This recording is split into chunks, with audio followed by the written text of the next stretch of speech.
Detective, what's wrong? Sit down.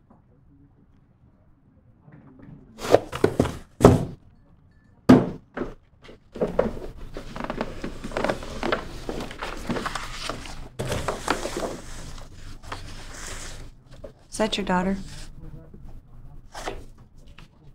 Yes? How old is she? She's 10. She's beautiful. Look, Valerie, we have enough evidence to turn you over to the DA that would put you in prison for the rest of your life for the murder of your husband. When that happens, where do you think she'll end up? If you have so much evidence on me, then why don't you just put me away now and turn it in? Because I want to help you. Why would you want to help me? Because I have a daughter too. She's 12. I'm a single mom. And if anything were to happen to me before she turns 18, she ends up in the system. Because I'm her only living relative. Just as you are now your daughter's only living relative, now that her father is gone. Valerie, I too was in an abusive relationship. So I understand, and I know why you did what you did. But I don't understand why you married him. Wasn't there signs of abusive behavior in the beginning? Were there signs of abusive behavior before you married your daughter's father? We didn't marry. But yeah, there were signs. I was young and I was in love. And he was so handsome. He had money, he was mature. And I put all that into place of the fact that he was crazy. Literally crazy. What about you? Were there signs in the beginning? Ryan wasn't like that. He wasn't crazy. From the beginning, he was just a gentleman. He would pick me up and open up the door. He was kind. He was gentle. So when did he start hitting you? About a year after we got married.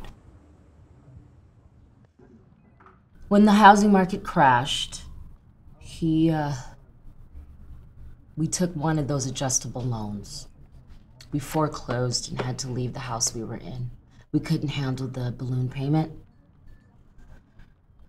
We lost the house. And then he lost his job. And then I guess the stress of it all, it caused him to become abusive. Why'd you stay? I loved him. When he wasn't all stressed out, he was a great man. Was he a good father? Yes, he was a great father.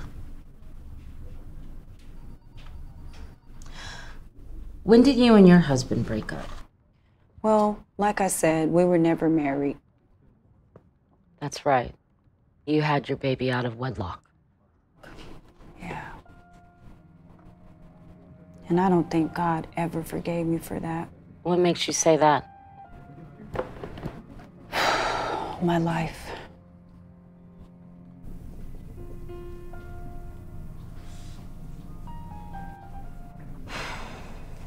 Valerie, tell me what happened the night when you killed your husband. If I tell you what happened, wouldn't that amount to me confessing? Yes, it would.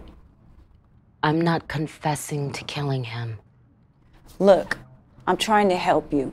And the only way to do that here is to construct a scenario from your own words that either justifies self-defense for his death or insulates you from being the one that caused his death. No, no, no. You're trying to trick me into a confession. Sit down.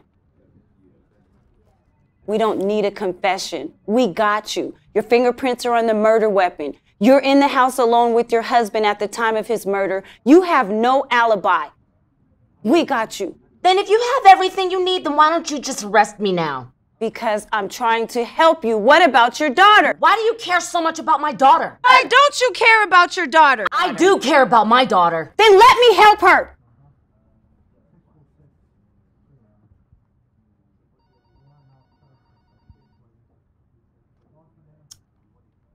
I wasn't the only one in the house. Who else was in the house?